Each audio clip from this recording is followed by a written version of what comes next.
Book 9, Part 1 of the Republic, by Plato. This recording is in the public domain. Then, comparing our original city, which was under a king, and the city which is under a tyrant, how do they stand as to virtue? They are opposite extremes, he said, for one is the very best, and the other is the very worst. There can be no mistake, I said, as to which is which, and therefore I will at once inquire whether you would arrive at a similar decision about their relative happiness and misery.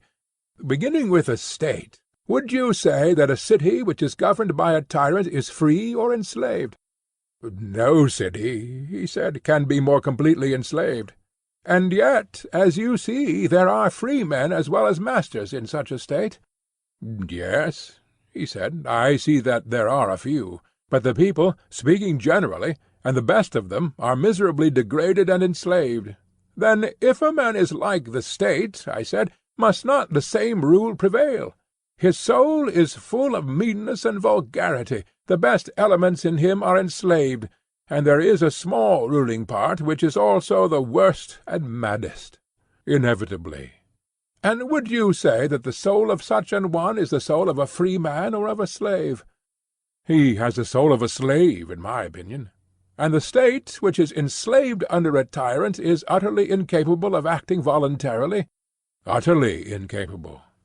And also the soul which is under a tyrant, I am speaking of the soul taken as a whole, is least capable of doing what she desires. There is a gadfly which goads her, and she is full of trouble and remorse? Certainly.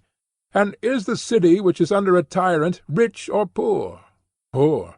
And the tyrannical soul must be always poor and insatiable? True. And must not such a state and such a man be always full of fear? Yes, indeed. Is there any state in which you will find more of lamentation and sorrow and groaning and pain? Certainly not. And is there any man in whom you will find more of this sort of misery than in the tyrannical man, who is in a fury of passions and desires? Impossible. Reflecting upon these and similar evils, you held the tyrannical state to be the most miserable of states? And I was right, he said. Certainly, I said. And when you see the same evils in the tyrannical man, what do you say of him? I say that he is by far the most miserable of all men. There, I said, I think that you are beginning to go wrong. What do you mean? I do not think that he has as yet reached the utmost extreme of misery. Then who is more miserable? One of whom I am about to speak. Who is that? He who is of a tyrannical nature, and instead of leading a private life, has been cursed with the further misfortune of being a public tyrant. From what has been said, I gather that you are right. Yes, I replied, but in this high argument you should be a little more certain, and should not conjecture only, for of all questions this respecting good and evil is the greatest. Very true, he said. Let me then offer you an illustration, which may, I think, throw a light upon this subject. What is your illustration? The case of rich individuals in cities who possess many slaves. From them you may form an idea of the tyrant's condition, for they both have slaves. The only difference is that he has more slaves. Yes, that is the difference. You know that they live securely and have nothing to apprehend from their servants. What should they fear? Nothing. But do you observe the reason of this? Yes, the reason is that the whole city is leagued together for the protection of each individual. Very true, I said. But imagine one of these owners, the master, say, of some 50 slaves, together with his family and property and slaves, carried off by a god into the wilderness, where there are no free men to help him. Will he not be in an agony of fear, lest he and his wife and children should be put to death by his slaves? Yes, he said, he will be in the utmost fear. The time has arrived when he will be compelled to flatter divers of his slaves, and make many promises to them of freedom and other things, much against his will. He will have to cajole his own servants. Yes, he said, that will be the only way of saving himself. And suppose the same God who carried him away to surround him with neighbours who will not suffer any man to be the master of another, and who, if they could catch the offender, would take his life. His case will be still worse, if you suppose him to be everywhere surrounded and watched by enemies.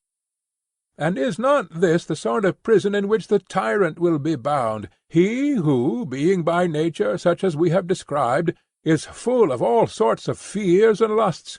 His soul is dainty and greedy, and yet alone, of all men in the city, he is never allowed to go on a journey, or to see the things which other free men desire to see. But he lives in his hole like a woman hidden in the house, and is jealous of any other citizen who goes into foreign parts and sees things of interest. Very true, he said. And amid evils such as these will not he who is ill-governed in his own person, the tyrannical man, I mean, whom you just now decided to be the most miserable of all, will not he be yet more miserable when, instead of leading a private life, he is constrained by fortune to be a public tyrant? He has to be master of others when he is not master of himself. He is like a diseased or paralytic man who is compelled to pass his life, not in retirement, but fighting and combating with other men. Yes, he said, the similitude is most exact. Is not his case utterly miserable? And does not the actual tyrant lead a worse life than he whose life you determine to be the worst? Certainly. He who is the real tyrant, whatever men may think, is the real slave, and is obliged to practise the greatest adulation and servility, and to be the flatterer of the vilest of mankind. He has desires which he is utterly unable to satisfy, and has more wants than any one, and is truly poor, if you know how to inspect the whole soul of him. All his life long he is beset with fear, and is full of convulsions and distractions, even as the state which he resembles. And surely the resemblance holds. Very true, he said. Moreover, as we were saying before, he grows worse from having power. He becomes and is of necessity more jealous, more faithless, more unjust, more friendless, more impious than he was at first. He is the purveyor and cherisher of every sort of vice, and the consequence is that he is supremely miserable, and that he makes everybody else as miserable as himself. No man of any sense will dispute your words.